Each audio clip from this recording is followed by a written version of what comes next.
নমস্কার বন্ধুরা, সকলকে জানাই সুপ্রভাত। আমি চিত্রা। আমার চ্যানেলের আরেকটি নতুন ব্লগে জানাই সবাইকে অনেক অনেক স্বাগত আর অনেক অনেক ভালোবাসা। দূরে বা কাছে যে যেখান থেকে আমার ব্লগটি দেখছো, আশা করছি সবাই খুব ভালো আছো, সুস্থ আছো, আর আমরাও এক প্রকার ভালোই আছি। প্রতিদিনের মতো সবার সুস্থতা কামনা করে শুরু করছি আজকের নতুন ব্লগ। আশা করছি আজকের ব্লগও তোমাদের ভালো লাগবে। তো এখন বাজে সকাল 6টা কি 6:30 এরকমই বাজে। তো আজকে সকালবেলায় বিছানা গোছানো দিয়েই ব্লগটা শুরু করে দিয়েছি। কেন কি আজকে বাবা মেয়ের ঘুম তাড়াতাড়ি হয়ে গেছে, তো ওরা উঠে পড়েছে। আর আমিও ভাবলাম সকালবেলায় এই বিছানা গোছানো দিয়েই আজকের ব্লগটা শুরু করি। কি বলো তো, সকালবেলায় যদি বিছানাটা গুছিয়ে সংসারের বাকি কাজকর্ম করি তাহলে কিন্তু বেশ ভালো লাগে। আজকে তো আমার ভীষণ ভালো লাগছে, কারণ সকালবেলায় আগে আমি বিছানা গোছানো দিয়েই শুরু করলাম। সত্যি কথা বলতে, ঘরে যদি বিছানা থাকে বাইরের কাজকর্ম করতে একদমই ভালো লাগে না। তো ঘরটা পরিষ্কার দিয়ে তবেই কিন্তু মনটাও পরিষ্কার হয়। তো যাই হোক, এখন আমি ঘরটা গুছিয়ে নেব। আর আমাদের আলনার নিচে দেখতেই পাচ্ছ জুতোর লাইন। তো এত জুতো হয়ে গেছে কি বলবো, মানে রাখার জায়গা নেই।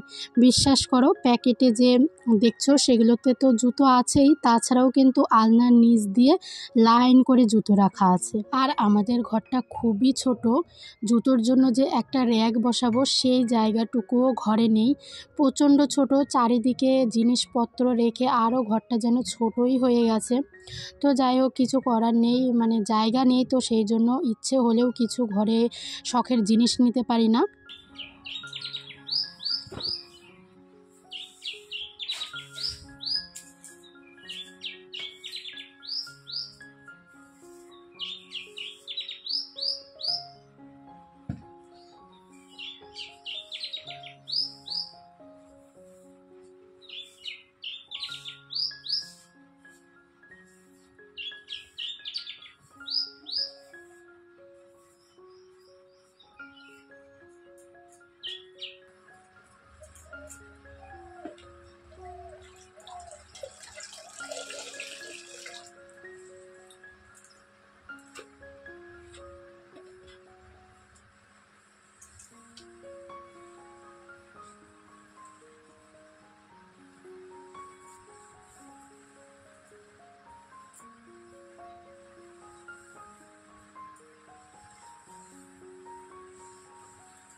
সকাল 6টায় ঘুম থেকে উঠে তবুও কাজকর্ম করে সারা যায় না। দেখতেই পাচ্ছ এখন বাজে সকাল 6টা আর বাইরে রোদ্দুর উঠে গেছে। তো মনে হয় আরও সকালবেলা উঠলে হয়তো বা ভালো হতো। তো কি করব, অনেক রাতে ঘুমানো হয় আমাদের, ওই 12টা 12:30টাও বেজে যায় কোনো দিন। তো সেই জন্য সকাল 6টার আগে কিছুতেই ঘুম ভাঙে না। তো যাই হোক, এরপর থেকে আরও সকালে ওঠার চেষ্টা করব, কারণ এই রৌদ্র গরম ওঠার আগে যত তাড়াতাড়ি সম্ভব কাজগুলো করে নেওয়া যায় ততই ভালো। আর এখনকার দিন খুবই খারাপ, এত গরম রৌদ্রতে কিন্তু অনেকের শরীর খারাপ হয়ে যাচ্ছে।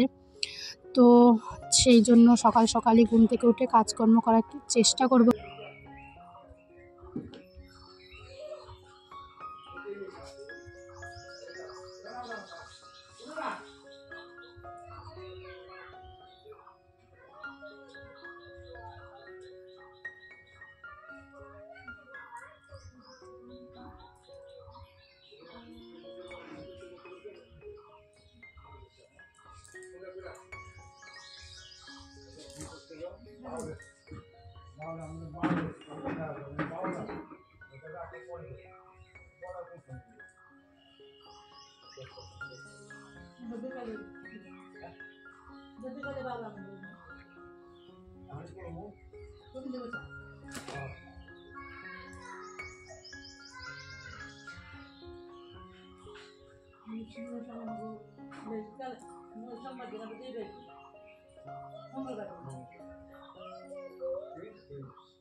তো তারপরে কিছু জামা কাপড় ধোয়ার ছিল, কারণ এখন তো প্রত্যেক দিনই কিছু না কিছু থাকে, কারণ প্রাপ্তি এখনও ছোট, ওর জামা থাকে, তারপরে আমারও, তোমার দাদা ভাইয়েরও, তো কিছু না কিছু ধোয়ার থাকেই।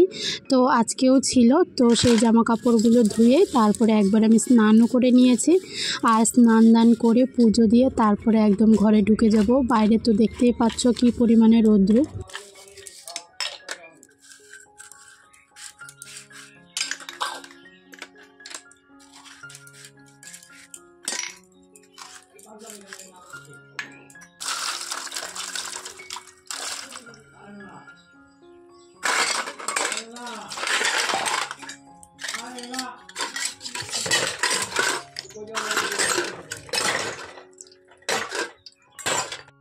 আর একটা মেয়ে বিয়ের পরে কতটা পরিবর্তন হয় সত্যি সেটা নিজেকে না দেখলে বুঝতাম না। বিয়ের পর সংসারে কাজকর্ম, মেয়ে মানুষ করা, সব কিছু সামলাতে সামলাতে নিজেকেই কোথায় যেন হারিয়ে ফেলেছি। বিয়ের আগে ঘন্টার পর ঘন্টা আয়নার সামনে বসে থাকা, রূপচর্চা করা, দিনে কতবার চিরুনি করা, সব কিছুই যেন এখন ভুলে গেছি। তো এখন আর ইচ্ছে হয় না, এখন ওই কাজের ফাঁকে যেইটুকু সময় পাই মনে হয় একটু শুয়ে বসে থাকি। তো যাই হোক, এটাই মানে এখন মনে হয়। তবুও কিন্তু মেয়েদের মাঝে মাঝে অনেক কথাই শুনতে হয় যে বাড়িতে সারাদিন বসে বসে মেয়েরা কি করে, সারাদিন শুয়ে বসে থাকো, এই কথাটা কিন্তু অনেকেরই শুনতে হয়।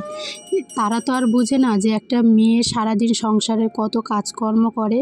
হ্যাঁ মানছি, কাজের ফাঁকে অনেক সময় শুয়ে বসেও থাকতে হয়, কিন্তু একটা মানুষ কি সব সময় সংসারের কাজই করতে থাকবে? ছেলেরা যখন বাইরে কাজ করে তাদের তো একটা ধরা বাঁধা সময় থাকে, 8 ঘন্টা, কারো 12 ঘন্টা। তারপরে যখন সে বাড়িতে আসে তখন কি সে বাড়ির কোনো কাজকর্ম করে না? তো মেয়েদেরও তেমন, সংসারে যেইটুক কাজকর্ম আছে সেইটুক তো করেই, তারপরের বাকিটা সময়ও কি সে কাজকর্ম করবে না একটু শুয়ে বসে থাকবে? তো এটাই অনেকেই বোঝে না, না বোঝা থেকেই বলে ফেলে যে মেয়েরা সারাদিন বাড়িতে বসে কি করে, মেয়েরা তো সারাদিন বাড়িতে বসে শুয়ে বসে থাকে। তো এই কথাটা কিন্তু অনেকেই বলে থাকে। তো যাই হোক, যারা বুঝবে তারা বলবে না, আর যারা বোঝে না তারা তো বলবেই। তো যাই হোক, তোমাদের সাথে গল্প করতে করতে আমার পুজো দেওয়াও হয়ে গেছে। তো তারপরে দেখো শাড়িটা আমি ঘরে নিয়ে এলাম। শাড়িটা এই মাত্রই কিন্তু আমি ধুয়ে মেলে দিয়েছি, তারপরে শুধু স্নান করে পুজো দিলাম, ততক্ষণই কিন্তু শাড়িটা একদম শুকিয়ে গেছে। ভাবলাম ঘরে নিয়ে নিই, আর যে রোদ্র উঠেছে শাড়ির রঙটা এমনিতেই জ্বলে যাবে। তো সেই জন্য শাড়িটা ঘরে এনে এখন আবার মেয়ের সব খেলনাপত্র গুছিয়ে রাখছি। মানে কি বলবো, মানে দিনে কতবার যে খেলনাপত্রগুলো গোছাতে হয় সত্যি আমি জানি না। তো খেলনারও তো অভাব নেই, দেখতেই পাচ্ছ একটা ব্যাগ, একটা ঝুড়ি, তো প্রচুর খেলনা। তো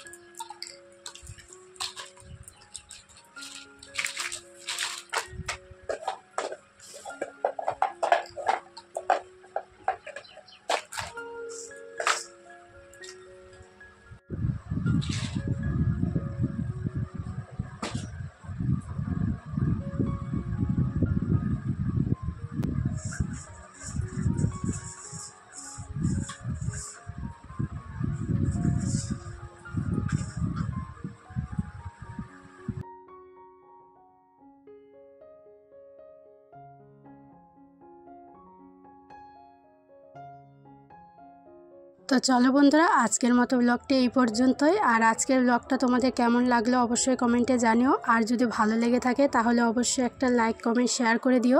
আর সাবস্ক্রাইব করতে ভুলো না। আর চ্যানেলে যদি নতুন বন্ধু এসে থাকো তাহলে অবশ্যই আমার চ্যানেলটিকে সাবস্ক্রাইব করে আমার পাশে থাকার অনুরোধ রইল আমার পরবর্তী ভিডিও দেখার জন্য। তো চলো আজকের মতো টাটা, দেখা হবে আর একটি নতুন ব্লগের সাথে। ততক্ষণের জন্য সবাই খুব ভালো থেকো, সুস্থ থেকো, সাবধানে থেকো আর পরিবারের সবাইকে খুব ভালো রেখো।